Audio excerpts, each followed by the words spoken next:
예, 반갑습니다. 네, 박대영입니다. 네, 이렇게 좋은 자리 마련하셔서 촌놈, 광주가 아니라 담양에서 왔습니다. 전남 담양에 살고 있습니다. 교회는 광주에 있습니다. 여러 사람 청탁해서 거절해서 저까지 온 거죠. 아까 전, 눈치가 그런 것 같아서, 저까지 거절하면 겁나 상처받겠다 해서 더 이상 상처를 안 줘야 되겠다 하고 했는데, 그다음부터는 제가 아주 그냥 일을 못했습니다. 어떻게 이런 자리에서 제가 말씀을 전할까 생각하면서 고민 많이 했는데, 그래도 애정어린 그 마음으로 준비했으니까 좀 너그럽게 들어주시면 좋겠습니다. 거절한 이유는 간단합니다. 제가 무슨 자격으로 그런 생각이었죠. 한결같이 지지하고 있습니다. 특별히 이제 이 단체를 시작하셨고 헌신해 오신 우리 박덕훈 목사님, 방인성 목사님, 김대진 장로님, 또 우리 이현주 목사님, 같은 IPC 또 식구이기 때문에 더욱더 애정어린 시선으로 기도해 왔고요. 또 시절마다 옳은 길이 무엇이지? 이렇게 고민하는데 그 길을 20여 년 걸어오신 이 단체에 대해서 당연한 존경이 있었고요. 그래서 오늘 여기에 서는 이 자리까지 사실 그 마음은 변함이 없습니다. 제가 아는 교회개혁 실천연대는 사실 교회 안에 문제 해결서로만 있지 않았습니다. 늘 시대를 먼저 읽었고 또 그 시대 안에서 교회 역할에 대해서 고민해 주셨습니다. 예언자들처럼 지나온 시간을 먼저 잘 성찰하시고 또 오늘을 진단하고 그 결과 갖고 내일을 예측하는 일도 잘 해주셨습니다. 이번에 복음과 상황에 실린 우리 김정미 공동대표의 글, 지난 시간을 회고하는 글을 읽으면서 사실 얼마나 뭉클했는지 모릅니다. 이런 해안을 가지고 선구자적인 일을 이렇게 할 수 있고 말을 할 수 있는 사람은 그렇게 많지가 않습니다. 실제 이제 그렇게 말한 것이 현실로 다가오면 그럴 줄 알았다, 내 말대로 되었다. 요즘 정치평론가들이 하는 말들 나중에 보면 다 내가 했던 말이라고 그러죠. 그런 것처럼 그렇게 말하기는 쉬워도 실제는 안 그렇습니다. 온몸으로 가장 현장에 밀착해서 산 사람만 할 수 있는 말들이 있고 일들이 있습니다. 그런 점에서 이 단체는 누구보다도 한국교회가 소위 수적 성장기에 이미 배태하고 있었던 문제들을 알아차렸고, 그래서 남들이 하나님의 축복이라고 말할 때 거품이라고 말할 줄 아는 용기도 있었습니다. 교회가 교회 안에 논리에만 도취되어 있을 때 세상은 지금 교회를 어떻게 바라보고 있는지를 냉정하게 말해 주었고요. 그것은 훗날 이 본물 터지듯이 나왔던 가나안 성도들의 출현을 미리 내다본 것이기도 했습니다. 거센 저항을 받으면서 아주 꾸준히 교회 세습에 반대하는 운동을 벌여왔기 때문에 명성교회 세습 반대 운동이 한 교단 차원의 금지법이 만들어지는 데까지 저는 공감대를 형성했다고 생각합니다. 물론 그 결과에 제일 먼저 놀란 사람들이 투표한 자기들이었을 겁니다. 그렇죠? 그래서 금방 자기들 결과를 이렇게 부정하는 결과를 만들어냈죠. 안타깝죠. 교회 안의 재정 투명성을 높이는 노력, 또 목회자 과세 문제, 지금은 상식이지만 문제를 제기하던 그 무렵에는 또라이 같은 행동, 내부 불순 세력 그렇게 오해받기도 했었습니다. 다만 교회개혁 실천연대가 있었기 때문에 한국 교회가 우려했던 일이 안 생기고 더 좋아졌다, 그런 말을 들었으면 참 좋았을 것인데 그런 상황이 아니라서 좀 안타까운 것뿐입니다. 하지만 그렇다고 해서 어쩔 수 없는 흐름이었는데 고생해봐야 소용이 없었는데 공연이 헛물켰다, 그렇게 말할 사람은 없을 겁니다. 적어도 애정을 갖고 이 단체가 하는 일을 지켜봤다면 그런 말 할 수 없습니다. 잘하면 잘할수록 우리가 원하는 결과를 보장받을 수 있다고 믿었기에 시작한 일 아니었을 겁니다. 어떻게 하면 가장 잘할 수 있는지 다 알고서 해온 일도 아니었습니다. 한국교회가 스스로 자기 하나 건사하지 못하고 자정 능력을 완전히 상실한 상황에서 그런 한국교회 전체를 상대할 만큼의 영향력 있는 페로처치가 존재할 수 있다고 믿는 것 자체가 순진한 생각입니다. 그랬다면, 그렇게 힘이 있었다면, 영향력이 있었다면 이 정도까지 순수한 단체로 오랫동안 유지할 수 있었을까, 그런 생각도 듭니다. 의미 있는 일을 하고 있다는 확신이 없는 일에 계속 매진하기는 참 어렵습니다. 그렇다고 해서 너무 서둘러서 우리가 의미를 부여하다 보면 어느 순간에는 우리 자신도 믿을 수 없게 됩니다. 끝까지 믿고 의미가 형성되기를 기다리는 일만큼 힘든 일은 없습니다. 왜 이곳에서 애쓰셨던 많은 간사님들, 사역자들이 자주 바뀌었겠습니까? 이 일이 의미가 없다고 판단되어서가 아니라 지금 내 시간과 돈과 젊음을 쏟아야 할 가장 의미 있는 일이 아니라고 판단해서 그랬을 겁니다. 어쩌면 그래서 이 단체가 지난 20년 동안 가장 많이 던진 질문은 어떤 구체적인 전략, 방법 이것과 관련된 질문보다도 큰 명분, 그러니까 우리가 지금 무슨 일을 하고 있는 걸까? 진짜 하나님 나라에 도움이 될 만한 일을 하고 있긴 한 건가? 우리가 가는 이 방향은 맞는가? 이런 질문을 많이 던졌을 것 같아요. 제가 매일 성경과 묵상과 설교를 한 20여 년 이상 만들면서 또 광주에서 13년 동안 아카데미 숨과 쉼을 운영하고 그리고 또 13년 동안 광주 소명교회를 목회하면서 이 질문을 계속 던져왔어요. 자주 던져도 진부하지 않는 질문인 이유가 있는데 그것은 제가 그 질문에 대해서 개운한 대답을 한 번도 해본 적이 없기 때문입니다. 확신 가득한 yes라고 말해본 적은 없고요. I wish. 그렇게 되길 바래. 라고 늘 대답해 왔기 때문입니다. 사실 하나님 보시기에 적어도 헛짓거리가 아니었으면 좋겠다는 마음이 더 큽니다. 주여 주여 하면서 선지자 노릇하고 귀신 쫓아내고 많은 권능도 행했지만 정작 마지막 날에 주께서 나를 보시면서 너 누구냐? 나 모르겠다. 일 없다. 저리 가라. 손절하시면 어쩌나 하는 두려움이 사실 있습니다. 한 번도 순수하기만 한 적이 없었고 한 번도 전적으로 감사하기만 한 적도 없었고 한 번도 주님의 영광만을 위해서 일한다고 생각해 본 적이 없기 때문입니다. 그래서 주님께서 알아듣도록 너보다 적합한 사람이 있으니 그만둬라 이렇게 말씀하시면 언제들 그만둘 만큼의 염치는 간직하고 살아야 되겠다 그런 생각을 하고 있습니다. 또 내 그런 실상을 폭로해서 쪽팔리게 만드는 사람을 우리가 몹쓸 사람으로 만들지는 말자라는 다짐을 합니다. 남들 향해서 너 똑바로 살아라 이렇게 자신 있게 말할 수 있는 사람으로는 여태 못 살았지만 남들이 아는 것은 물론이고 모르는 부분까지 나는 늘 개혁이 필요한 사람이다 라는 생각은 그래도 안 잊고 살아왔습니다. 그만큼의 양심이 오늘 저를 살린 것 같다는 생각도 듭니다. 제가 개혁을 개혁하라 이렇게 제목을 정한 것은 교회개혁 실천연대도 개혁의 대상인 것을 기억하라 그렇게 말하고 싶은 것이 아닙니다. 구체적으로 어떤 부분이 이렇게 개정이 필요한지 사실 저는 아예 모른다고 할 수도 있습니다. 다만 남들의 문제를 지적하는 일, 또 문제 있는 교회의 형편을 들어주는 일 겁나 힘들 것인데 그걸 업으로 삼고 있으니 어떻게 살지 하는 생각이 있습니다. 더군다나 누가 그렇게 해도 된다고 권위를 부여준 것도 아니고 네가 뭔데 그런 말을 하는데 그렇게 했을 때 사실 할 말이 없거든요. 우리가 제시하는 대안이나 또 지적을 곱게 받아주지도 않는 상황에서 심지어 옳은 일인 줄 알면서도 대부분의 괜찮은 교회마저도 우리와 어느 정도 거리를 두고 있는 분위기에서 이 일을 지속한다는 게 얼마나 힘들까? 무슨 힘으로 저 사람들은 계속하지? 그런 생각이 사실 들어요. 그래서 이런 단체에 속한 사람들은 그래도 자기들끼리라도 몸을 마시면서 그래도 잘하고 있지? 이렇게 하면서 이렇게 서로 띄워줘야지 간신히 버티는 것 같아요.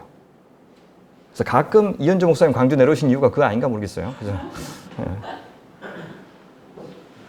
그래서 동시에 자칫 우리는 그 하수들을 계몽하고 바로 잡아야 하는 그런 역할을 하고 있는 것처럼 얼마든지 착각할 수도 있을 것 같아요.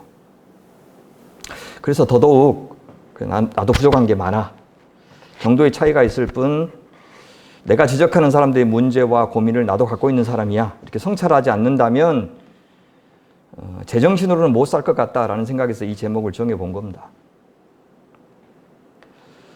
무슨 말을 해도 될 것 같고 무슨 참견을 해도 될 것 같고 누구든 내 말을 새겨듣고 내가 쓴 글을 밑줄 치면서 읽어야 한다고 생각하는 순간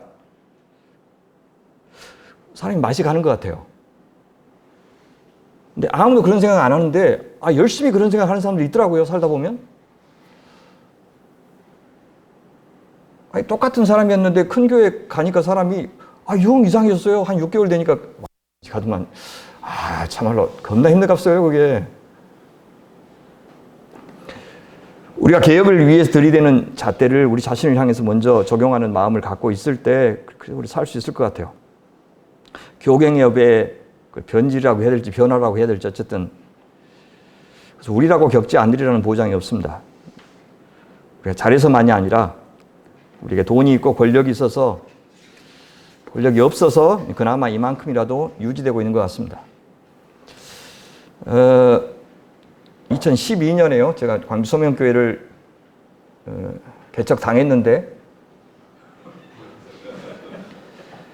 그 전까지요. 한 6년 정도 편집장만 했습니다. 매일성경 편집장만 하고 이제 교회를 담임하고 있지 않으니까 여기저기 어려운 교회에서 불렀어요. 그걸 이제 인터림 파스터라고 그럽니다. 그래서 미국 같은 경우에는 아예 노예 안에 인터림 파스터가 있죠. 근데 한국은 보통 이제 은퇴하신 분들이 많이 하시는 것 같아요. 그래서 한 13개 교회의 문제에 6년 동안 관여해서 인터림 파스터로 활동을 했어요. 제가 찾아간 곳은 한 군데도 없고 하나님께서 연결해 주셨다고 저는 믿어요. 그래서 정말 생경한 경험을 많이 했어요. 교회 문제의 양상이 이렇게도 복잡하고 진짜 다차원적이고 무엇보다 인간이라는 존재가 생각 이상으로 악하고 복잡하고 굉장히 신기한 존재라는 것을 적나라하게 경험했어요. 오펜하이머 보셨습니까? 참 재밌게 봤습니다. 예, 오펜하이머가 나중에 이제 공산주의라고 몰리기도 하고 그렇죠. 근데 영화는 그 원자력위원회 의장의 루이스 스트로스가 오펜하이머를 굉장히 견제한 배경에 그 사적인 오해와 시기심이 자리 잡고 있었다고 하는 다소 허무한 결말로 끝나고 있어요. 근데 저는 그것이 결코 허무한 결말이라고 생각하지 않았어요. 교회가 둘로 쪼개지고 목사가 쫓겨나고 그 충격으로 성도들이 심장마비로 사망하고 우울증 환자들이 속출하는 그 첫 출발점을 찾아가 보면 목사님이 자기한테 서운하게 한마디 했대요. 그게 불행의 시작이 된 것을 보면서 제가 힘이 빠졌던 경험이 있어요. 솔로몬이 찾아와서 누가 옳고 그른지 아무리 잘 판결해도요. 아무리 해도 저는 저 목사 기분 나빠요. 저는 저 장로하고 같이 못해요. 이렇게 할 말하면 다 끝나버려요. 간신히 진상조사해서 실체 다 드러내고 거짓이 다 탄로났는데 그래서 겨우 듣는 소리가 뭐냐. 뭐 그렇다고 칩시다. 뭐 그럴 수도 있겠네요. 그걸 꼬치꼬치 따져서 뭘 어쩌더라고요. 그게 그렇게 중요해요? 그렇게 따지고 드니까 내가 마음에 안 드는 겁니다. 그렇게 말할 때는 힘이 쫙 빠져요. 그 말로 끝나버려요. 여러분, 교회를 끌고 가는 것은 진실이 아닙니다. 나하고 친한 사람, 나와 이해관계가 있는 사람의 생각이 진실입니다. 교회 문제에 있어서는. 그런 N차 반정식을 인간의 힘으로 풀 수 없다고 그렇게 생각해서 하나님만 의지하고 기도했던 시간들이 생각납니다. 제 감각 속에는 그런 다양한 경험들이 어떤 식의 지혜로 형성되었겠지만 교회 문제는 이런저런 이유 때문에 생긴다. 사안별로 어떻게 대응하면 된다. 한 줄도 저는 정리 못했습니다. 아니 못된 것들을 응징하고 솎아내고 또 정의롭게 보이는 사람들끼리 따로 교회 시작하는 경우라면 그나마 다행이에요. 하지만 한 귀신이 나가서 깨끗해진 집에 7 귀신이 와서 더 악화되는 경우가 다반사였고요. 자기들 의롭다고 해서 나간 사람들끼리 또 빌런이 등장해서 자중질환에 빠지고 아이고 잘났다고 나가다니 거봐 벌 받잖아 이런 말을 들을 때 진짜 허탈했어요. 그래서 열심히 하고도 그래 난 할 일 한 거지 할 수 있는 것만 한 거지 그렇게 하면서 제 자신을 위로했던 적이 참 많았습니다.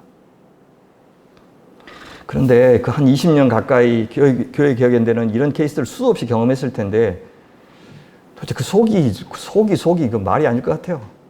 예. 제가 멀리서나마 개혁연대를 위해서 한 일이라고는 여기 간사님들이 우리 교회까지 오지 않을 만큼 그냥 무난하게 목회했다. 그게 가장 큰 기여인 것 같아요. 근데 그것마저도 저는 사실 간단하지 않았어요. 이 상처받은 교인들끼리 모여가지고 교회를 하니까 그거 견디느라고 겁나 욕받습니다. 뭐 저들만 지랄 맞은 성질 있나? 뭐 싶은 순간이 많았지만 그냥 순한 사람들 생각해서 많이 참았어요. 살이 겁나 나올 겁니다, 나중에는. 그런데 이제 그래 고생했는데 해오던 대로 하는 것만 해서는 안 되는 시대가 와버렸어요. 고생 안 해서가 아니고 고생 엄청 했고 열심히 했는데 하던 대로 하면 이제는 아무 효과가 없는 시대가 와버렸어요. 그 오히려 퇴행이 되고요. 불성실이 될 만큼 주변이 너무 많이 변했어요. 박덕훈, 방인성 목사님이 이제 적극적으로 활동하던 시대와 완전 달라졌습니다. 보통 개척하신 목사님을 뛰어넘을 수 있는 후임 목사님이 거의 없죠. 프론티어셨던 이 두 목사님과 또 무에서 유를 창조하셨던 그 많은 시대의 전사들의 공백을 이을 만한 후배들이 나와서 그것을 이어간다는 것은 굉장히 난망한 일입니다. 이론적으로도 잘 준비되셨고 자기도 희생하셨고 얼마나 말로만 하지 않고 온몸으로 실천하셨습니까? 게다가 개척했다는 사실, 처음으로 목소리를 냈다는 사실 자체가 엄청난 권위를 부여해 줬어요. 아무리 열심히 해도, 아무리 더 탁월한 이론가가 등장해도, 아무리 저돌적인 실천가가 뒤를 이어도 이분들의 공백 메울 수 있는 길 안 보입니다. 한 분은 영국에서 박사학위까지 받았으면서 그 일을 했고, 다른 한 분은 한국교회 초대 순교자의 후손이 이분들 건들면 큰 벌 받을 것이라고 다들 생각해서 못 건들지 않았겠습니까? 본인들이 잘해서 그런 게 아니라 엄청난 조건들을 사실 갖고 있었던 거예요, 이분들은. 그만한 사람도 안 나올 것인데, 그럼 이 단체는 앞으로 무엇으로 권위를 확보하고 신망을 쌓을 것인가? 앞으로 누구를 향해서 상대할 것인가? 문제 많은 교회만 상대할 것인가? 무도한 세상은 또 어떻게 할 것인가? 고민이 있을 겁니다. 왜냐하면 교회가 너무 많이 바뀌었어요. 가까이는 팬데믹이 교회에 미친 영향이 너무 크죠. 기저질환 환자들이 팬데믹에 취약했듯이 한국 교회가 심각한 기저질환을 이미 앓고 있었음을 드러낸 계기가 팬데믹이었습니다. 조금씩 변하던 한국 교회가 자리 잡고 있었던 모판이 갑작스럽게 변했습니다. 건강한 교회였다면 어떤 상황에서든 적으로 잘 적응했을 것인데 그럴 만한 기초 체력이 없을 정도로 약해진 상황이라 그 미천이 빨리 드러나 버리고 말았어요. 현장에서 목회하고 있는 사람으로서는 정말 피부에 와닿게 그 목회의 어려움을 경험하고 있습니다. 한눈 팔지 않고 열심히 하는 동료들도 마찬가지고요. 특히 30, 40대 부목사님들은 이중직을 당연하게 여기고 준비하고 있고요. 아무리 주님만 바라보고 목회해도 갈수록 고령화되어가는 최근 결과 보니까 60대 이상이 52%더라고요. 중고생은 14%, 그중에서 36%는 가난한 정도. 어느새 보이지 않는 중년들, 아예 교회를 찾지 않는 이 청소년들, 청년들. 유지할 수조차 없어진 주일학교. 생존 자체가 고민인 시대가 됐습니다. 기억연대에 수고하고 계신 분들에게 뚜렷한 성과 없어도 자식 키울 월급 못 갖고 가도 그 자리 지키는 것만으로 의미 있습니다. 그 말이 위로가 되겠습니까? 마찬가지로 교회 목회자들도 어지간한 말 이제 마음에 와닿지 않습니다.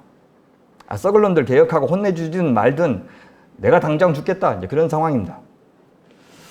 어디서부터 잘못되었는지 그 원인을 알면 해결할 수도 있을 것인데, 아니, 알아도 해결할 수 없는데, 그렇게 힘들어하는 교회를 향해서 그동안 했던 것처럼 쓴소리 전문가들이 그러길래 내 말 안 들었으니 이 꼴 되지 않았느냐? 이렇게 지당하신 말씀을 한다면 아마 극강의 비호감이 될 겁니다. 그럼 네가 한번 해보든지, 그럼 아마 대꾸가 금방 나올 겁니다. 예, 또 다른 문제는 교회 리더십의 고령화입니다. 교회 수적인 부흥을 경험한 적이 있는 이 베이비붐 세대가 교회 큰 어른들로 버젓이 계시는 상황. 그 속에서 저희 세대의 담임 목회자들은 엄청난 지금 압박을 받고 있어요. 주변에서요, 비교적 안정된 교회, 규모의 교회를 사임하고 목회 자체를 그만둔 사례를 저는 지금 적지 않게 보고 있습니다. 원로 목사님들의 횡포, 또 장로들의 압박 때문에 그렇습니다. 목회자가 교회 안에 만연한 이념 갈등의 와중에서 피해를 입는 사례도 적지 않게 보고 있습니다. 다른 한편 목회를 마치면서 끝까지 노역을 그치지 않는 원로 목회자들 때문에 그나마 남아있는 교회 미천마저도 바닥이 나고 젊은 교인들의 이탈은 더욱더 가속화되고 있는 것을 봤습니다. 오직 한몫 챙길 생각만 할 뿐 하나님을 두려워하는 마음은 말할 것도 없고 자기 명예도 안중에도 없는 사람들 당연히 도리가 없습니다. 후임을 통해서 영향력을 계속 유지하려고 하는 그 노인들 때문에. 여러분, 이런 교회들이 세습보다 더 나빠요. 제가 보기에. 세습 그러는데 세습보다 더 나쁜 방법으로 후임 정하는 교회들이 엄청 많습니다. 그 아젠다가 지금도 통하는지 잘 생각해 봐야 된다고요. 제가 있는 광주에서만 얼른 떠오르는 그런 교회 사례가요, 1000명 이상 된 교회만 5군데입니다. 목회자로부터 생긴 문제도 있고, 장로 문제도 있고, 안수집사의 문제도 있고, 지난 월요일에 그 뉴스엔조에서도 크게 나왔던 세희망교회, 그 수석위원장 만났어요. 포기한대요. 반석교회 안수집사 전화 상담했어요. 포기한대요. 못 당해냅니다. 여기 다 관여했는데 안 돼요. 엄청난 교회 돈 가지고 사회법으로 가니까 그렇게 말도 안 되는 짓을 했는데 교회가 장로님들이 9대5로 그 목사를 지지하고 어떻게 이겨내요? 매너는 곳간에서 나온다는 말이 있죠. 상황이 어려워지니까 이 천박한 교회 민낯이 고스란히 다 드러나고 있습니다. 교회가 이러다 보니까 여기뿐만 아니라 다른 페로처치도 적지 않는 변화를 같이 겪고 있어요. 지인 간사님들을 통해서 여러 단체의 소식을 듣고 있습니다. 간사나 선교사의 수급 자체가 어려워요. 제가 이제 이사로 있는 GBT 성경번역 선교회 또 30대 선교사 찾기가 어렵고요. 초임 선교사 중에서 이제 40대가 제일 많습니다. 그것도 옛날에 비해서 10분의 1 규모로 줄어들었고요. 선교단체 내부의 문제도 있겠지만 교회에 절대적으로 의존할 수밖에 없는 구조 때문에 이런 약화가 자연스러운 것 같습니다. 교회가 이 어려움을 이겨낼 힘이 전혀 없는 상황에서 후원에 의존하고 있고 교회로부터 지지와 자원을 공급받고 있는 페로처치가 짱짱하게 맞서기는 정말 힘든 상황입니다. 그래서 이 교회개혁 실천연대의 현재 처지와 또 한국교회의 현재 상황, 또 세상이 변하는 상황을 고려해서 앞으로도 이 단체의 자리를 정하는 일이 매우 중요할 것 같습니다. 그 결과에 따라서 과거에 넉넉하게 해냈던 일을 지금은 중단해야 될 수도 있겠고 또 할 필요가 없을 수도 있겠습니다. 여전한 자부심을 갖되 과거의 위상만을 회고하는 데 그치지 않았으면 좋겠고 현실적인 한계를 인정하되 또 패배주의에 사로잡히지 않았으면 좋겠다는 바람이 있습니다. 제가 생각하기에 지금 개혁연대는 지금껏 한국교회와 어떤 식의 관계를 맺어왔는지를 다시 돌아볼 시간이 아닌가 하는 생각이 듭니다. 앞으로 또 한국교회와 어떤 종류의 관계 설정을 해야 되는지를 새롭게 정할 시간이 아닌가 하는 생각이 듭니다. 제가 이 교회라고 했을 때, 한국교회라고 했을 때 교회개혁 실천연대가 관계를 맺어야 될 교회의 종류는 참 다양합니다. 크게 보면 이 운동의 취지를 적극적으로 이해하고 동조하는 교회, 비교적 우호적인 입장을 취하면서 응원하는 교회. 하지만 이런 교회는 그렇게 많지 않았죠. 앞으로도 그럴 것이고요. 어쩌면 이 단체가 있는지도 모르고 보기에 따라서는 개혁적이지 않는 아주 전통적인 목회를 하고 있지만 그래도 교인들은 별 탈 없이 잘 지내는 대부분의 교회도 있습니다. 그 중에는 중대형 교회도 있고 심지어 메가처치도 있고 또 아버지가 담임한 교회를 이어서 목회하고 있지만 그렇지 않는 교회보다 민주적으로 목회자를 데리고 왔지만 그보다 훨씬 더 잘 목회하고 있는 교회들과는 또 어떤 관계를 맺어야 될지도 고민해야 됩니다. 심지어 이 단체를 위험하다고 여기는 교회들도 있습니다.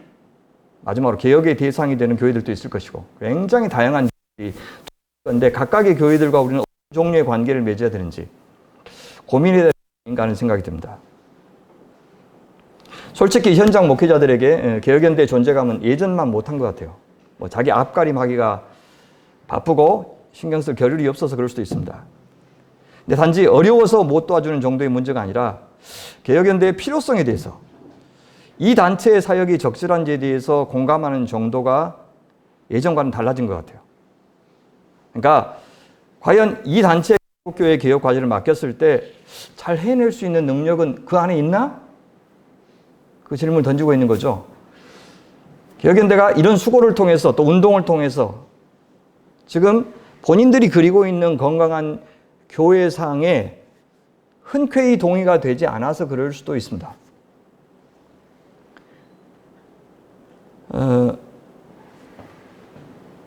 뉴스엔조이가 한때 너 이 사람은 정의당 기관지 같아 인상을 받은 적이 있어요. 뉴스엔조이를 지지하는 사람들도 왜 저런 식으로 어떤 특정 견해를 우리한테 막 강요하지?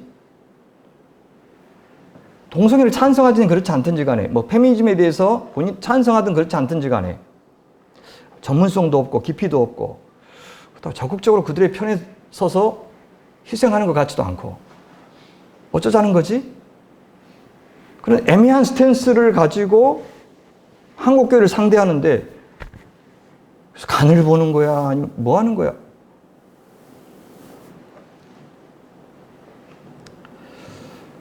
현장에서는요, 이 단체들이 우리가 하고 있는 지금 힘겨운 목회 현실에 대해서 진짜 알고 있기는 한가 하는 의구심이 있어요. 개혁연대가 말하는 개혁적인 교회, 이상적인 교회가 어떤 교회지? 들어보면 굉장히 프레시해요. 아주 신선한 교회고 기발한 교회예요. 근데 보면 다 비전통적인 교회고 제3의 길이고 저게 될까? 라고 하는 굉장히 실험적인 형태의 교회들을 제시해요. 저거 하고 있는 사람들이 있나? 저렇게 해서 정착된 사례들이 있나? 위닝 케이스가 있나? 그런 질문이 들 만한 그림들을 제시해요. 그냥 던져본 소리 같은 거예요. 전통적인 교회에 있는 사람들은. 예, 이 단체의 선명한 개혁의 기준, 그 기준이라는 칼날이 애매한 희생자를 만들 수도 있겠다는 생각을 현장에서는 하고 있습니다. 그래서 얼마든지 동조자나 응원하는 자가 될 수 있는 교회들이 점점 이 단체를 그들만의 리그로 여기고 있는 것은 아닌가 하는 생각도 듭니다. 그것은 다른 한편 약간은 패배감도 있어요. 극단적으로 무도한 현재 이 정권을 보면서도 뭐 어떻게 해볼 도리가 없고 국회는 제 기능 못하고 언론은 알아서 기고 경찰은 충견이 되고 또 정신 나간 교회는 변함없이 지지를 보내는 이 현실에 국민들이 지금 무력감을 느끼는 것과 비슷한 감정.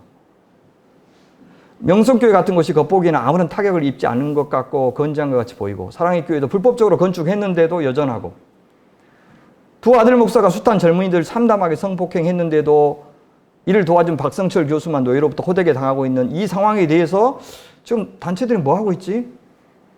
지금 교갱협 거기 회장도 했던 오정호 목사는 지금 합동 측 지금 총회장을 하고 있는데 묵인하고 방조하고 그러니까 좀 무기력감이 좀 심해졌어요. 예전에는 뉴스인조에서 보도하고 개혁연대 활동가들이 현장 시위를 통해서 문제를 지적하면 해당 교회나 목회자가 큰 부담으로 여기고 움찔하기라도 했는데 이제는 부끄러움을 모르는 시대. 자리만 지킬 수 있고 돈만 챙길 수 있다면 명예 따위는 아랑곳하지 않는 시대가 되어버렸으니 더 아마 어려우실 것 같아요. 그래서 이 단체가 못된 놈들의 밥그릇을 뺏고 법적인 제재를 이끌어내서 하나님의 정의를 실현해낼 만한 역량을 갖추는 데까지 나아가지 못한다면 그냥 캠페인 정도 수준에 그칠 것 같고 나중에 가요 끝에 건전가요 하나 넣어서 개몽하듯이 그런 정도의 영향력 말고는 과연 줄 수 있을까 하는 그런 생각이 들어요. 상대하는 이 세력들이 너무 달라졌어요. 염치, 체면 뭐 이런 거 하나도 고려하지 않는 사람들이라. 그래서 이제 이 단체가 앞으로 조국교회를 위해서 계속해서 존치되어야 한다고 했을 때 누구를 우리의 동지로 생각하면서 나아갈 것인지를 고민하면 좋겠다는 생각이 들었어요. 또 누구를 개혁의 대상으로 삼아야 할지도 다시 정해야 될 것 같아요. 어쩌면 우리 선배들이 그동안 손잡지 않았던 세력들과도 손잡아야 될지도 모르겠고요. 예수님이 나를 반대하지 않는 자는 다 우리 편이다 라고 하셨던 그 말씀대로 이것은 단체가 지향하고 있는 성경적인 교회상에 대해서 좀 더 내부적으로 더 선명한 그림을 정리하고 또 한국교회 앞에 제시하는 그런 노력도 해야 되지 않을까 하는 생각이 들어요. 그렇게 해서 평가받아야 된다고 봅니다. 그래서 각광을 받을 수도 있고 이 단체가 그만해야 될 수도 있고 그 그림이 부디 여러 한계 속에서도 힘겹게 교회다운 교회를 해보려고 안간힘을 쓰고 있는 많은 교회들에게도 지지를 받을 수 있는 그림이었으면 좋겠어요. 그리고 우리 나름대로는 그것을 구현할 만한 전략은 있는지 그런 그림을 망가뜨리고 있는 교회들을 저지할 방안을 갖고 있는지 그 일에 개입해도 될 만한 단체라는 것을 인정받을 만한 권위는 앞으로는 어떤 식으로 확보해 갈 것인지 그런 아마 준비도 필요한 것 같습니다. 우리는 이런 교회를 지향한다. 우리 이런 교회를 반대한다. 우리는 이런 전략을 갖고 있다. 한국교회가 알아듣도록 제시하고 더는 이 단체를 필요로 하지 않는다고 한다면 그만둘 생각까지 저는 해야 된다고 생각합니다. 개혁이라는 말은 가죽 바꾸기란 뜻이죠. 털갈이 정도가 아니라 가죽을 아예 드러내는 일. 말 그대로 하면 대단히 급진적이고 또 폭력적인 단어죠. 좋은 의미로 하면 새 창조고요. 파괴를 동반하지만 그것은 창조적인 파괴고 해체입니다. 그렇게 제가 생각하는 모든 개혁은 일종의 창조의 작업입니다. 그렇다면 교회의 개혁은 교회의 새 창조 작업을 의미할 것인데 그렇다면 한 4가지 정도를 생각해 볼 수 있지 않을까 생각합니다. 첫 번째가 그것은 늘 생명을 상대하는 일이고 또 생명을 창조하는 일이라는 사실입니다. 두 번째, 그것은 과정이 있는 일이라는 뜻입니다. 셋째, 그것은 이 땅에서의 창조라고 하는 것은 늘 혼돈을 머금은 창조일 수밖에 없고 혼돈으로부터 질서를 만들어내는 일, 경계를 설정하는 일이라는 사실을 기억하면서 했으면 좋겠다. 네 번째, 모든 새 창조 작업으로서의 개혁은 성육신적인 작업이어야 되고 십자가의 작업이어야 된다는 사실. 이 4가지를 염두에 두면서 앞으로 개혁의 방향이 정해지면 좋겠다는 묵상을 해봤습니다. 첫 번째, 개혁은 생명을 상대하는 일입니다. 우리가 교회의 문제들을 다룰 때 대부분의 교회 문제에 이게 가장 밑바닥에 이렇게 떠가리고 있는 것을 살펴보면 생명이신 하나님에 대한 경외감은 이미 사라지고 또 하나님의 형상대로 지음받은 다른 인간을 향한 존중과 환대의 마음이 사라질 때 문제가 생기는 것 같아요. 그러면 그들에게 교회는 거의 재산이고 소유에 불과하게 됩니다. 문제가 터지는 목회자에게 담임 목사 자리도 완전 물성화되었어요. 도저히 포기할 수 없는 특권이고 그 특권의 대부분은 돈이고. 근데 실제 목회에 들어가면 특권이 사라지죠. 목회 자체가 너무 힘듭니다.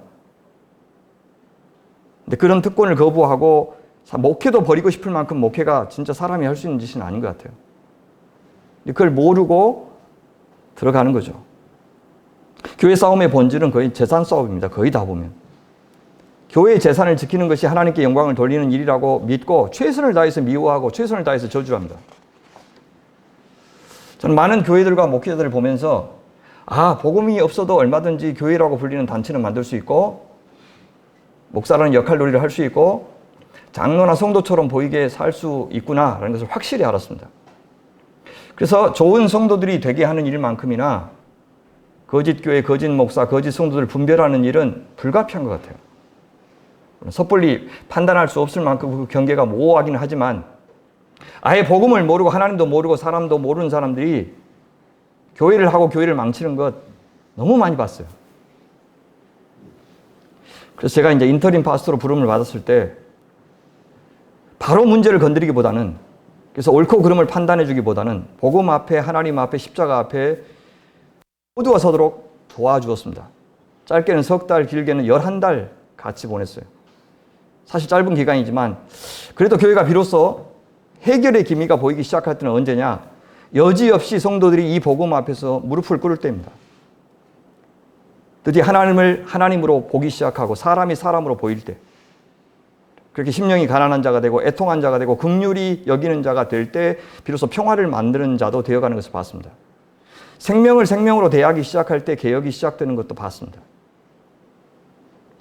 진리라고 해서 다 들어주는 것 아니고 옳은 소리를 한다고 해서 가슴을 치면서 회개하는 역사가 일어나는 것도 아니었습니다. 먼저 들을 마음이 그들 안에 생겨야 되고 말하고 있는 사람에 대한 신뢰가 있어야 되고 또 그 사람이 되게 안전하다고 하는 믿음이 있을 때 비로소 사람들이 귀 기울여 듣는 것을 경험했습니다. 그래서 이 교회개혁 실천연대의 말이 정작 들어야 될 사람들의 가슴에게까지 와닿는 일은 참 어렵겠구나 하는 생각이 들었어요.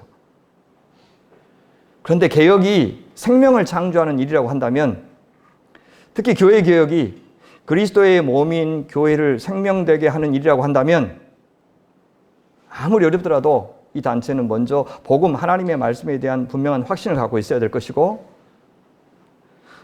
성령께서 역사하시도록 기도해야 되고 또 잘못된 사람들마저도 우리가 하는 일을 사랑으로 느낄 만큼 애정을 갖고 접근해야 될 것이라고 생각해요. 얼마나 어려워요. 제가 이렇게 멋지게 이야기했지만 사실 제 교회 문제도 그렇게 접근하기가 힘듭니다. 한 교회가 회복되는데 정말 오랜 시간이 걸리는데 수많은 사례들을 상대한 이 단체가 과연 어떻게 이런 일을 해낼 수 있을까 생각하면 제가 뭐 하나만한 소리를 좀 하고 있는 것 같습니다. 하나 상대하는 것도 이렇게 어려운데 그 많은 사례들을 이분들은 어떻게 다루고 있지? 짠하기도 하고. 그래서 저는 이 단체가 이제 우호 세력들 좀 많이 만들되 복음으로 잘 준비되어 있는 목회자, 교회 문제를 아주 지혜롭게 풀어갈 수 있고 교회를 컨설팅할 수 있는 그런 인터림 파스터들을 좀 많이 준비해서 또 천거하는 일을 좀 해줘야 되지 않을까 하는 생각이 들어요. 둘째, 개혁은 과정이 필요한 일입니다. 개혁이 창조의 작업이라면, 사실 생명을 상대로 하는 일이고 생명을 창조하는 일이라면 반드시 시간이 필요합니다. 반드시 하나의 이야기가 형성되어야 합니다. 개혁이라고 했을 때 물론 단기간에 응급 처방으로 좋은 결과를 얻기는 어려울 것입니다. 대증요법이 필요한 경우도 있지만 모든 사안들이 다 골마서 당장 수술이 필요한 사안은 아닐 겁니다. 수술을 하거나 또 항암 치료를 받다가 몸 전체가 상하는 일도 있죠. 장기간 한방 치료를 통해서 몸을 보양하면서 아픈 데를 낫게 해야 되는 상황도 있을 겁니다. 그러니까 사안마다 어떻게 접근해야 되는지를 여기는 누가 판단하는지, 어떤 경험들이 동원되는지 잘 모르겠어요. 병원에 보면 한 환자를 두고 의사 선생님들이 같이 막 회의하는 것을 봅니다. 이해 한 사람 하기 위해서 어떤 접근 방법을 취해야 되는지를 막 토론하는 장면을 봤습니다. 어쩌면 제보가 들어오면 커미티가 구성되어서 이 문제는 어떻게 접근하는 것이 좋은지 사무총장한테 다 맡기지 말고 어떤 간사님한테 다 맡기지 말고 어떻게 해야 되는지 혹시 경험 있는 분들이 좀 있으면 그렇게 해야 되지 않을까 하는 생각이 들어요. 더욱이 진짜 어려운 것은 뭐냐? 급한 불은 껐지만 그 이후로 앞으로 교회를 어떤 모습으로 이끌어 갈지까지 교회 개혁연대가 관여할 수 없다는 것이 문제입니다. 그래서 잘 불을 꺼놨는데 훨씬 더 어려운 문제로 불거지는 경우가 있는 것이죠.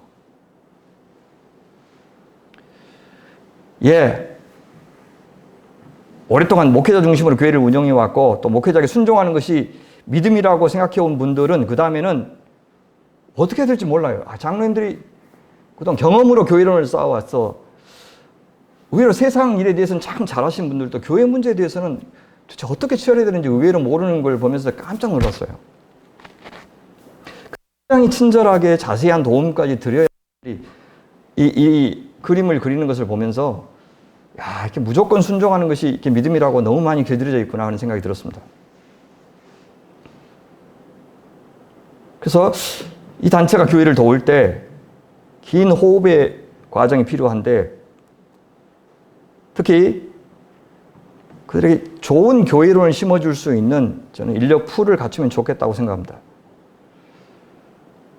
물론 저에게 요구하듯이 교회가 열린 마음으로 도움을 요청하면 좋겠지만 노예와의 관계가 만만치 않기 때문에 진짜 쉽지 않더라고요. 어려움에 처한 교회를 차지하려고 노예 안에 목사들이 하이에나처럼 달려드는 경우가 너무 많아요.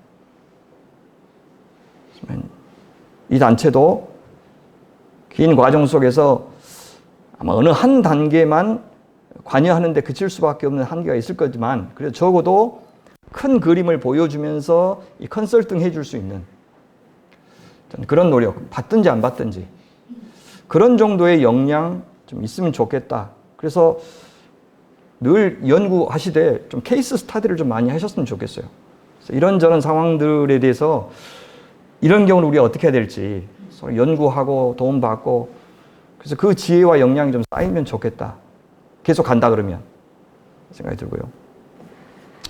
세 번째, 개혁은 혼돈을 머금은 창조입니다. 좀 설명하기가 쉽지가 않은데요. 욥기를 보면 하나님은 이 창조를 혼돈을 머금은 창조다 그렇게 부르고 계십니다. 처음 창조할 때부터 하나님의 질서를 거스르는 것들을 하나도 남김없이 다 제거하시고 모든 것이 하나님의 바람대로 조화롭고 질서 있게만 돌아가는 세상을 만드시지 않았다고 말씀하십니다. 혼돈이 먼저 있었고 그 혼돈 속의 질서를 만드셨다. 그것이 창조다 그렇게 말씀하셔요. 그렇다면 모든 창조는 경계를 짓는 일이죠. 한계를 정하는 일. 그리고 그 한계가 우리를 새로운 어떤 존재로 살 수 있게 해준다 그렇게 말하죠. 하나님께서 만드신 그 한계를 우리가 인정할 때 우리는 점점 더 많은 자유를 만끽하는 존재가 된다고도 말합니다.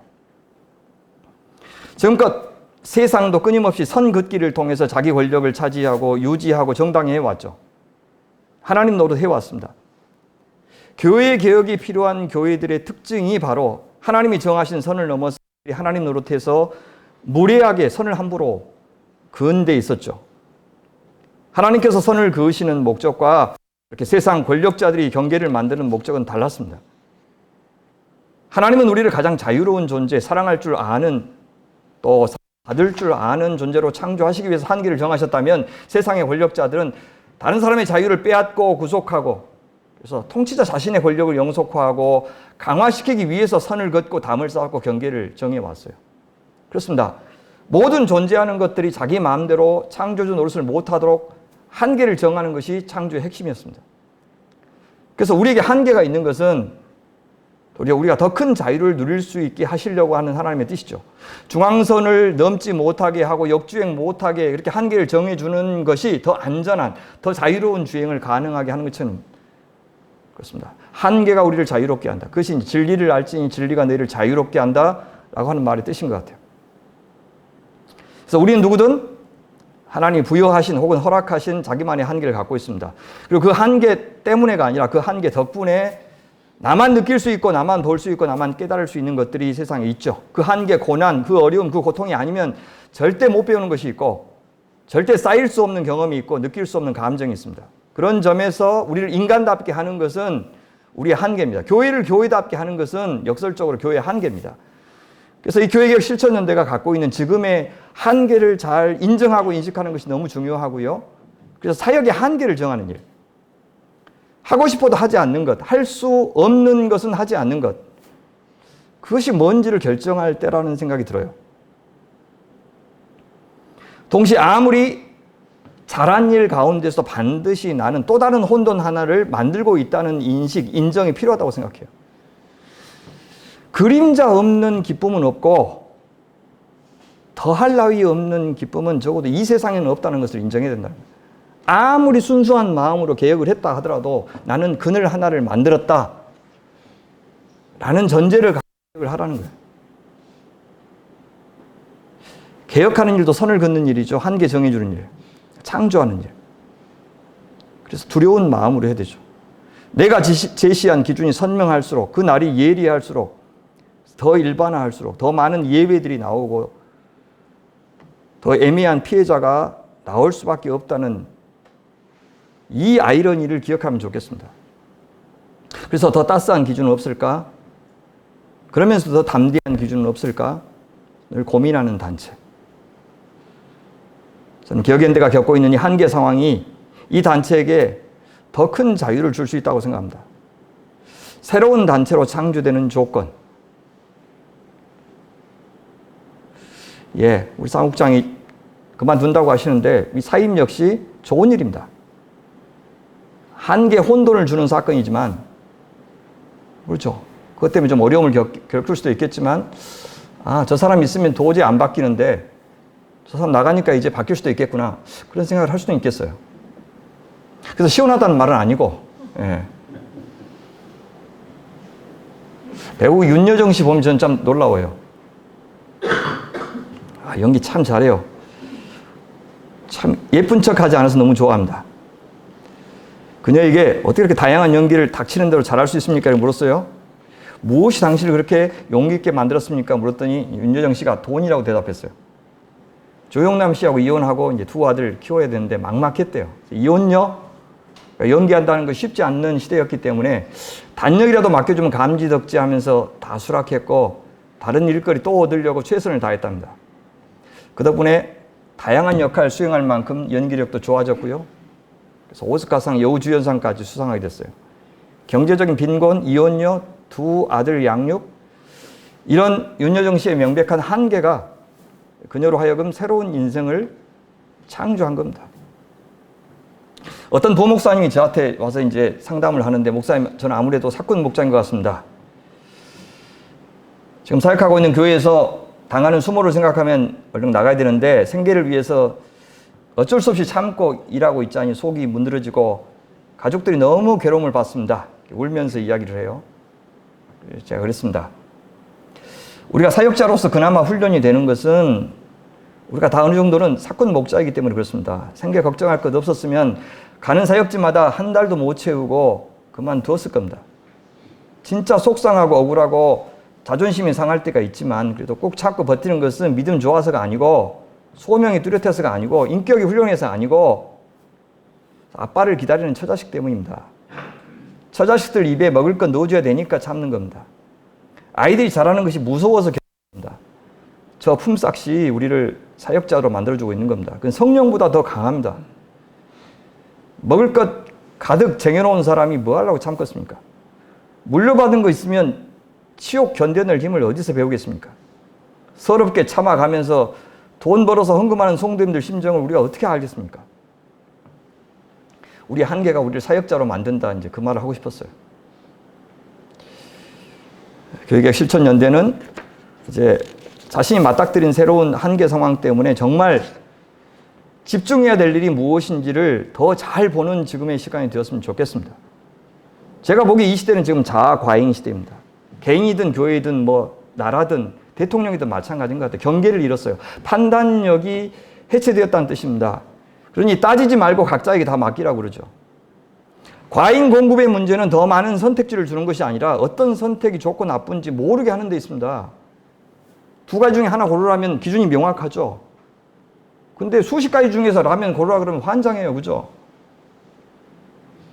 우리 집 앞에는 완도 슈퍼가 있는데 완도 슈퍼 가면은 인사도 안 합니다. 미나토 치고 있고 그냥 뭐 가든지 말든지 알아서 하라고 그래요. 근데 거기는 라면 종류가 두 가지밖에 없습니다. 삼양라면, 농심라면. 둘 중에서 유통기한이 안 넘은 것만 사면 돼요. 신경 안 써요, 그 사람들은.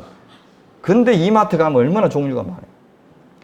아무것도 판단하지 못하게 만드는 겁니다. 과잉 공급이라는 게. 그래서 비싼 게 좋다고 하는 말도 안 되는 논리. 제일 많이 팔리는 것은 가운데 가격. 의도한 거예요. 다른 건 안 팔려도 괜찮습니다. 그 사람들은. 과몰입은 몰입이 아니에요. 시불견요 청이불문이라는 말이 있죠. 보기는 보아도 보지 못하고 듣기는 들어도 듣지 못한다. 과몰입은요, 더 집중하는 것이 아니라 어떤 것에도 집중하지 못하고 다 분산시키는 걸 이야기해요. 하이퍼링크는 링크가 아니에요. 어떤 것을 링크하고 어떤 것을 차단할지 모르게 만드는 것입니다. 미디어는 미디어가 아니에요. 어떤 것이 진짜인지 가짜인지 모르게 만들었어요. 과잉 경쟁은 경쟁이 아닙니다. 경쟁의 목적이 무엇인지를 아예 모르게 만들었어요. 과잉 노동은 노동이 아니에요. 과로의 핵심은 더 많이 일하는 것에 있는 것이 아니라 얼마나 더 많이 해야 되고 덜 해야 되는지 모르도록 만드는 데 있습니다. 칼퇴근이라는 말은 우리가 더 이상 경계에 긋는 칼을 가지고 있지 못하다는 것을 역설적으로 드러내 보여주는 거예요. 이런 시대의 개인이나 교회는요, 필연 나르시시스적인 교회가 될 수밖에 없어요. 어떤 권위도 인정하지 않으려고 합니다. 노예도 뭐 자기 이익에 반하면 박차고 나가고요. 이익 될 때만 남아 있습니다. 하물며 더욱 옳고 그름의 기준을 갖고 남의 일에 참견하는 이 개혁연대는 더욱 인정하지 않습니다. 대화, 타협 실종되었고요. 극단적인 이분법, 흑백 논리만 존재하는 시대입니다. 무언가를 지나치게 이상화하거나 영웅을 만들거나 지나치게 평가절하하거나 아무리 유튜버로 설득하려고 해도 아예 안 봅니다. 아예. 그냥 성령이 인도하시는 대로 보는 게 아니라 알고리즘이 성령 역할을 하시기 때문에 그 알고리즘이 인도해 주는 대로 잘 따라갑니다. 왜? 편해야 되니까 일단 마음이. 굳이 불편한데 다른 사람의 이야기를 들어가면서까지 논리적으로 내 의견을 점검하고 그런 거 안 합니다. 호각 소리가 사라졌어요. 꼰대의 잔소리로만 간주하죠. 그런 시대이니 이전보다 더 설득력 있는 기준, 따스한 기준, 그러면서 담대한 기준을 가지고 일하는 개혁연대가 아니면은 존재할 수가 없다고, 존재할 필요도 없고 아무리 이야기해도 들어줄 사람이 없을 겁니다. 그러니까 해체하든지 하려면 진짜 할 수 있는 거 하나만 딱 정해서 이름 바꿔서 하든지.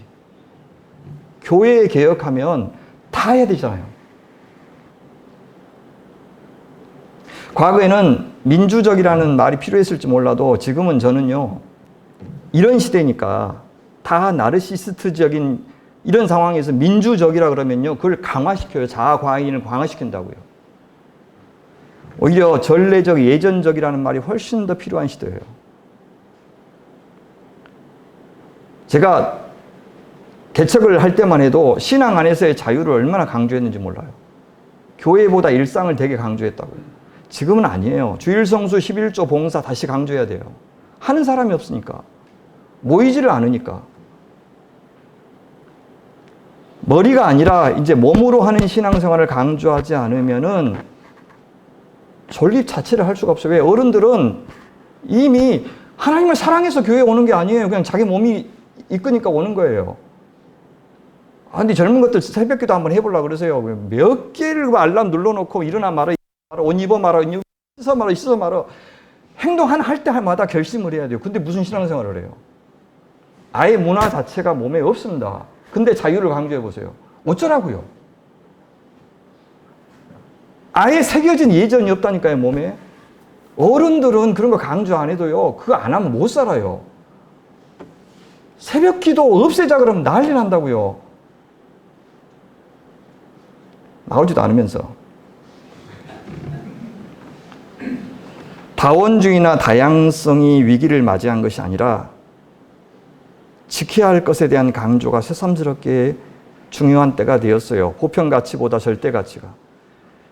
동네 교회 미셔널 처치 하자고요? 얼마나 노력했는데 지난 10년간. 세상에 안 한 거 찾기가 더 어려워요. 이 구청이나 시청에서 안 하는 거 찾기가 어렵다고요. 마을사회 하려고 애를 썼더니. 근데 학자들이 지금 형편을 알고 하는 이야기인지 모르고 하는 이야기인지 자꾸 미셔널 처치 하세요. 동네와 함께하는, 우리 교회 사람이 없다니까요. 우리 교회다운 문화가 없어요. 우리 교회가 짱짱하지 않는데 자꾸 우리 교회 지금 사람들이 지금 다 맞벌이해가지고 교회에 오는 것도 힘든데 동네 선교자면 누가 선교해요? 목공 잘하는 목사님들은, 뭐 카페 잘하는 목사님들은 할 수 있을지 몰라도 못해요. 제발 탁상 공론을 하지 말라고요. 그러니까 멋있고 개혁적인 교회를 이야기하는데 한번 해보라고. 현장에 지금 뭐가 필요한지. 예, 한때 목회자의 신임을 묻고 임기를 두고 돈을 너무 많이 받지 않게 해서 힘을 잘 빼면 그게 개혁인 것처럼 생각할 때가 있었고, 교회 건축을 하지 않고 빌렸으면 개혁이고, 큰 교회 하지 않고 분립하거나 작은 교회를 유지하면 개혁인 것처럼 말하던 시절이 있었어요. 물론 그때도 저는 그런 말에 동의하지 않았습니다만은 지금은 더욱더 그것이 얼마나 허망한 주장인지 우리 이해할 필요가 있어요. 목사만큼이나 장로의 문제, 성도의 문제가 진짜 심각합니다. 얼마나 공간 자체가 신앙생활하는데 중요한지에 대해서 더 깊이 고민해야 돼요. 목회자가 성도들에 대한 목회자가 신임을 성도들이 묻죠. 목회자도 성도들에 대한 신임을 평가해야 돼요. 그래서요, 당신들이 나 신임하기 전에 내가 당신들 신임해서 나 그만하겠다. 당신 같은 사람들하고 나 목회 못하겠다 하고 이분들 신임해가지고 자기가 사임하는 경우도 있다고요. 아마 젊은 목회자들은 더 안 참을 것 같아요. 수적 성장이라는 것이 원치 않아서 할 수 있어도 안 한 것이면 안 한 것이지, 원하면 언제든지 할 수 있다고 말할 수 있는 사람이 있을까요? 10년 동안 똑같은 사람들과만 지내면서도 우리 교회는 너무 아름답다, 아무 고민 없다, 이런 목회자가 진짜 영혼을 사랑하는지 잘 모르겠어요. 저는 안 믿는 우리 성도들의 80, 90된 그런 부모님들 맨날 찾아다니거든요. 내가 전도하겠다고. 신방에서 내가 하겠다고. 몇 번 찾아가서 복음 전도하고, 병원 찾아가서 복음 전도하고. 너무 좋아요. 저 학교 다닐 때도 토요일마다 세브란스 가가지고 병원 전도했어요. 사람 늘리려고 하는 게 아니라 진짜 영혼에도 사랑해가지고 한 사람이라도 더 복음 듣게 하려고 안간힘을 쓴다고요. 근데 10년 됐는데 똑같아, 사람들이. 근데도 우린 작은 교회야. 시스템이 개혁적이야. 그래서 괜찮다고 하면 그 사람이 어떻게 목회자냐고요. 그러니까 개혁적인 교회는 이런 교회다, 이런 정관을 갖고 있다. 예, 제시할 수는 있지만 우리 개혁단체들이 그 어떤 선이라고 하는 것, 그래서 창조한 것이 과연 정말 성경적이었고 개혁적이었는지를 다시 돌아보는 시간은 있었으면 좋겠어요. 마지막으로 개혁은 성육신적 작업이고 십자가의 작업입니다. 무슨 말이냐면 하나님께서 창조 세계의 한계를 정하셨는데 그보다 먼저 하나님 자신이 이 세상을 창조하시면서 자기 한계를 정하셨다는 뜻입니다. 인격적인 창조, 자유의지를 가진 인격적인 존재를 창조한다는 것은 창조주가 자기의 자유를 스스로 제약하는 결정을 먼저 해야 한다는 사실을 기억할 필요가 있습니다. 스스로 자신의 전능성, 전지성을 훼손시키셨어요. 내가 하고 싶은 대로 다 하려고 하면서 인격적인 존재와 관계를 맺을 수가 없죠. 결혼도 연애도 자식을 낳는 것도 그렇죠. 내 뜻대로 다 되기를 바라면서 어떤 공동체의 이론으로 교제하는 것은 불가능합니다. 그래서 하나님의 창조는 하나님의 자기 비움, 자기 부인의 결과물이죠. 그래서 우리를 새롭게 창조하시기 위해서 다시 한번 하나님의 아들 예수께서 자기 비우시고 버리셨던 거죠. 그것이 성육신이고 그것이 십자가입니다. 그래서 우리 같은 인격적인 존재가 거듭날 수 있었죠. 하나님은 우리 인간이 당신을 배반하고 거절하고 충성하지 않은 그 순간을 견디셔야 했습니다. 마음이 아플 수도 있고 기쁠 수도 있고. 사랑이라고 하는 것을 우리 인간 안에 창조하시려면 하나님께서도 그 모든 순간들을 견뎌내면서 우리를 상대하셔야 했습니다. 예수님도 그러셨죠. 한계를 스스로 자취하신 사건이 성육신 아닙니까? 주님은 더 작아지고 더 낮아지고 더 속도를 늦추는 삶을 의도적으로 선택하셨습니다. 한계를 자취하셨어요. 예수님은 삶의 중요한 순간마다, 아니 더 정확히 말하면 가장 잘 나가는 순간마다 가속도가 붙을 만한 상황에서 거의 늘 광야로 들어가시고 기도하시고 홀로 계시는 시간을 마련하셨어요. 숨으셨고 겁나 멋진 기적을 행하시고는 제자들에게는 침묵을 명하시고, 그래서 예수님은 자신을 향해서 잔뜩 기대를 품고 있었던 제자들이나 무리들을 종종 힘 빠지게 만드셨어요. 멈춤, 중단, 쉼. 이것을 통해서 세상이 요구하는 속도, 제자들이 기대하는 속도를 외면하셨습니다. 하나님 나라의 속도를 유지하셨어요. 그래서 하나님이 하나님 나라를 스스로 만드시도록 맡겨드렸어요. 하나님께서 성령님을 통해서 당신의 일을 친히 하시도록 자신을 내어드리신 것이죠. 예수님에게 기도와 쉼은 그렇게 숨 고르기였고 보폭 조정이었고 속도 조절이었어요. 저는 이 단체가 하는 일이 창조라면 이 단체는 어떻게 이 성육신과 십자가의 방법을 따라서 사역할지도 순간순간 저는 그 전략 속에 반영되어야 한다고 생각합니다. 상대하는 교회보다 더 낮은 자리에서 문제를 바라보고 케노시스의 마음으로 다가가고 시혜를 베푸는 마음이 아니라 환대의 마음으로 다가갈 때 생명의 공동체가 창조되지 않을까 생각합니다. 물론 이 원리가 선명하다고 해서 가장 좋은 방법이 저절로 떠오르는 것은 아닐 겁니다. 그러나 이 원리를 놓치면 한국교회를 싸잡아서 폄훼하는 무례함을 우리가 얼마든지 범할 수 있다는 생각을 해야 됩니다. 이 단체가 보기에 한없이 부족하고 심지어 한심하게 보일지라도 진짜 나름대로 잘 들여다보면 애쓰고 힘쓰고 버티기 위해서 안간힘을 썼던 시간들이 쌓였던 교회들입니다. 우리가 보기에는 저 타협한다 그렇게 보이지만 빈대 잡다가 초가삼간 다 태울 수가 없어서 비루한 선택을 어쩔 수 없이 하고 있는 사람들도 있어요. 컴프로마이즈 하는 게 아니라 네고시에이션을 하는 거예요. 그래서 겉만 보지 말고 속살도 보시고 또 소구름도 들으시고 신음소리도 들으시고 심장 박동소리도 듣는 그런 공감의 감성이 필요하지 않을까 하는 생각이 들어요. 그래야 서로 생명을 위한다고 하면서 생명을 다치게 하는 그런 일을 피할 수 있다고 봅니다. 예, 말씀 마무리하겠습니다. 할 말 없다고 하면서 말이 너무 많았습니다. 예. 미스터 선샤인, 그래서 제가 가장 감동을 받은 대목은 어떤 거냐면 유진 초이하고 고혜신 두 분이 얼어붙은 강 위에서 만날 때 유진 초이가 물어요. 귀하가 구하려는 조선엔 누가 사는 거예요? 백정은 살 수 있어? 노비는 살 수 있어? 조선을 구하고자 한다지만 막상 그 조선에는 누가 살 수 있는 것이냐고 묻는 거죠. 백정을 버리고 노비를 버린 조선을 되살린다면 그 조선은 백정을 되살릴 것이고 노비를 되살릴 것이 아니겠느냐 그 말이죠. 자본주의의 문제나 공산주의의 문제는 같았습니다. 그들은 자본의 공평한 분배나 지속적인 성장은 말해왔지만 정작 자기들이 바라는 것을 이룬 후에 그 사람들이 행복하게 살기 위해서는 어떻게 할 것인지까지 대답할 준비를 못했어요. 자본만 넉넉하고 또 공평하게 분배하면 저절로 인간은 행복해지는 것이 아닌데 말입니다. 인간은 그 다음 날부터 또 따분해질 것이고 그래서 새로운 갈등을 만들어내고 그래야 삶의 의미가 있다고 생각하는 존재들인 것을 그들은 몰랐습니다. 교회개혁 실천연대에게도 이 시대가 또 이 시대의 교회가 묻고 있는 것 같아요. 여러분들이 생각하는 개혁이 무엇이냐고, 어떤 교회를 보고 싶으신 거냐고, 여러분들이 생각하는 그 개혁적인 교회에서 목사는 어떻게 살아야 되고 장로는 어떻게 살아야 되고 성도들은 또 어떻게 사는 것이 옳으시냐고. 당신들이 이루고 싶은 일을 이루려면 얼마나 많은 사람이 필요하고 얼마나 많은 돈이 필요하고 얼마나 전문성이 요구되고 얼마나 지치지 않는 열정이 필요하느냐고 묻고 있는 것 같아요. 그리고 그것을 갖고 있느냐고, 그것을 동원할 마음이 있느냐고, 거기에 헌신할 사람을 어떻게 찾을 거냐고. 못된 놈들은 뻔뻔해서 타격을 입지 않고 선량한 사람만 교회를 잃더라도 그래도 개혁연대는 그런 일에 개입할 거냐고. 그렇다면 이 자리는 사역보고를 받는 자리이기 전에 또한 사역한 사람들에게 당연히 격려의 박수를 보내는 자리이면서 동시에 과연 이 사역자들에게만, 이 소수의 간사들에게만 이 막중한 업무를 맡기는 것이 맞는지, 이 식구들은 같이 고민해야 되는 자리인 것 같습니다. 그래서 우리가 할 수 있는 만큼이 도대체 어디까지인가?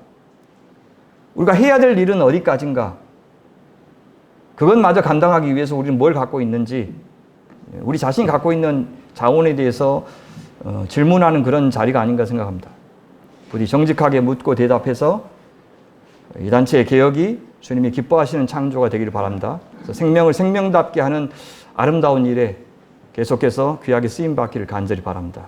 기도하겠습니다. 하나님 아버지, 지난 20여 년 동안 이 단체를 통해서 하나님의 목소리를 들려주시고 주님의 기대와 마음을 알려주셔서 감사합니다. 어디에 있든지 그 역할이 컸든지 작았든지 실무자든지 후원자든지 모든 종들의 수고에 복 내려주시고 그들이 있는 자리에서 하나님의 나라를 잘 드러내며 살도록 계속 힘 주시옵소서. 변화된 시대에 부응하기 위해서 이 단체가 어떻게 반응해야 되는 일인지를 잘 상고하는 오늘의 총회가 되게 하여 주시옵소서.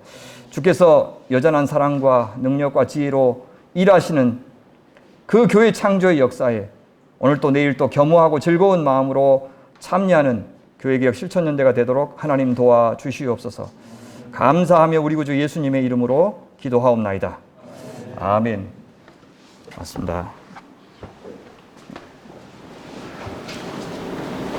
자신의 전부를 다 내어주신 우리 구주 예수 그리스도의 은혜와 가장 귀한 것 우리에게 내주시며 또 자기를 비우시고 버리시며 끝까지 사랑해 주신 우리 하나님의 만극하신 사랑과 또 변함없이 우리의 약함을 돌보시고 우리의 탄식을 들으시며 또한 조국교회를 어머니같이 품어주시는 성령 하나님의 위로하심과 역사하심이 지난 20년 동안 한결같이 동행해 주시고 사용해 주신 하나님 앞에 감사하며 이제도 변화된 시대에 어울리게 하나님 말씀하시면 토달지 않고 순종하고자 하는 마음으로 총회에 모인 모든 개혁연대 식구들과 또 후원자들과 또 하나님의 교회 위에 지금부터 영원토록 함께 하시기를 간절히 축원하옵나이다. 아멘. 감사합니다. 오늘 말씀